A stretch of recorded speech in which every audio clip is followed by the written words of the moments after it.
As you're aware, in 2016, Mauritius Telecom has had quite a rich year in terms of number of events or actions that we have taken. It's been a very successful year commercially. It all kicked off with the rebranding of Mauritius Telecom, which is quite historic by nature. We also launched another historic milestone for Mauritius Telecom, the 100 megabit per second offer. For the commercial launches, you will recall also the new shop in Saint-Pierre. You will recall the launch of Love Pack targeted at the youth. Very interesting mobile package. And of course, we can't forget, very importantly, this was very much demanded by our mighty customers, the launch of the English Premier League. In terms of innovation, because we set up an innovation team, and in 2016 the results start showing. We launched the e-citizen platform, as you will recall, with the District Council of Mocha. But also we won an award for an app which has become the most downloaded local app for Mauritians, the Traffic Watch app, which has been very, very successful for Mahashivratri and will be used on other occasions as well. To complete the loop, we also very proud to say won the Africa Operator of the Year Award 2016, which again, for a local operator in Mauritius, a small island, winning an award of that magnitude in Africa is a matter of pride, not only for Mauritius Telecom, but should be a matter of pride for all of us Mauritians. So this, in a nutshell, ladies and gentlemen, has been in terms of the key highlights of 2016. This, ladies and gentlemen, are the 9 figures following the 2 figures which actually constitute a record for Mauritius Telecom in terms of its turnover. 10,084,131,095. First time in the history of Mauritius Telecom. Thank you. So just to give you slightly more details on this figure, these are the different years in terms of progress, and you know we're in a saturated market. We had threats that I talked to you about last year. I think the management team did very, very well. We have managed to grow despite being in a tough market. At the same time, we're switching networks, going to fiber, but it has been very interesting, and I think the absolute thanks to the whole Mauritius Telecom team, all 2,500 employees, for really working hard to really achieve this great milestone. Since a number of years, from 2011, the profit started going down, and I've showed you these figures again. And till 2014, it kept going down, and we really had to focus to see what is required to make sure that we do not only increase in terms of revenue, but also increase or stabilize, at least stabilize, the level of profit. And we managed to cross back again last year the barrier of 1.02 billion, in 2015. And in 2016, we have again grown by 16% to a net profit of 1.19 billion rupees. To achieve these profits, what did we do? So again, from 2013, we were roughly between 2.1 and 2.4 billion rupees of investment, but we had to step up the investment. Remember, I told you we're investing in data center, we're investing in fiber, we're investing in a lot of new things. And it had to be done, otherwise our profits would not have stabilized, our revenue would not have grown. And this is what it is showing, basically. So we had to ramp up our investments quite conséquemment to 3.9 billion rupees, which is 62%. And this is quite exceptional for a telecom company because it's quite a high level of capital expenditure. But for the benefit of Mauritius Telecom and the benefit of Mauritius, we had to embark on the fiber to the home project. And I'm sure you will appreciate that if profit or revenue were the only concerns of the company or the management, maybe we would have delayed or postponed the investments slightly longer, like it was planned before. But we didn't do that. We decided to accelerate, which has an impact on our figures.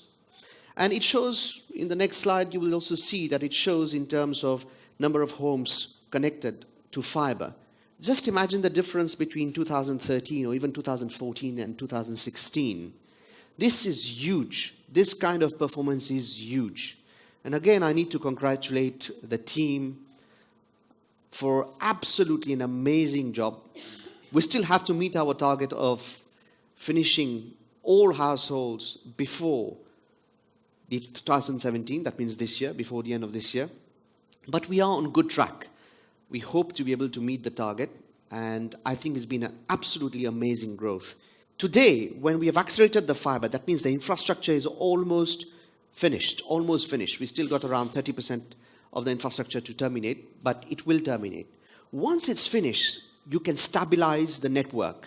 And our number one priority remains service. And there are two core areas of service that we shall be tackling this year. The first one is the internet. The demands of people, your requirements, your needs, all of us, our families, is becoming so huge in terms of the internet that we really need to make sure that we can deliver on the capacity, on the quality, and the speed that you require. The second element of service that we are tackling, and it should be done in a few months, is our call center service. So our call center service, we have been putting a lot of emphasis since the beginning of this year, and it is our absolute core focus to make sure that the service becomes friendly for fast, efficient for our customers. The second priority still remains fiber to the home. Fiber to the home is very important, like I said. It's going to give the whole country an edge, and without fiber, you won't be able to get the kind of speeds that you desire. The third priority is the third submarine cable. This is very important and linked to the fiber infrastructure, because you will require more and more capacity. And today, we have capacity through two cables mainly. One is SAFE, one is LAN. And we really need a third undersea cable for capacity, but also for redundancy services.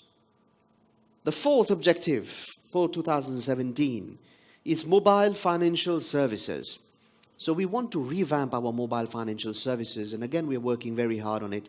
And I'm sure at the time that we are ready, you will really, really love the kind of things that we're going to do. The last priority, it's actually not the last, but last out of the main priorities, is international or overseas acquisition. Mauritius Telecom really needs to go overseas and make sure that we invest in Africa. And we have set up a team again. I'm also leading the team. We are basically pursuing a few opportunities, but then we had to take a decision. That decision was about Telecom Vanuatu. Mauritius Telecom purchased the shares of Telecom Vanuatu in 2011. At that time, it had a revenue of 627 million, and it was making a loss of around 3 million rupees. In 2014, the net income went down to around 13 million rupees, so it was still loss-making. And in 2016, we made a profit of 73.4 million rupees. But then we had to take a decision. We thought that it's quite hard to manage an operation that far. And since we want to focus on Africa, maybe we should exit. And our board approved our strategy.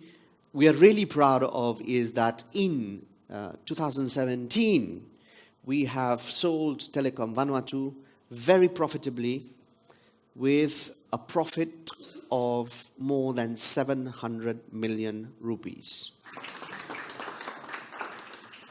Yeah, 700 million deserves a clap. Definitely. So this is it in a nutshell. I didn't want to be too long so that I allow you maximum time for your questions. I would like, before I open up the floor for questions, to thank sincerely all the staff of Mauritius Telecom and the Group Executive Committee, which is the senior management team. They've all been working very hard to turn around so many things. So thank you very much from the bottom of my heart to all 2,500 employees and to my senior management team. Thank you.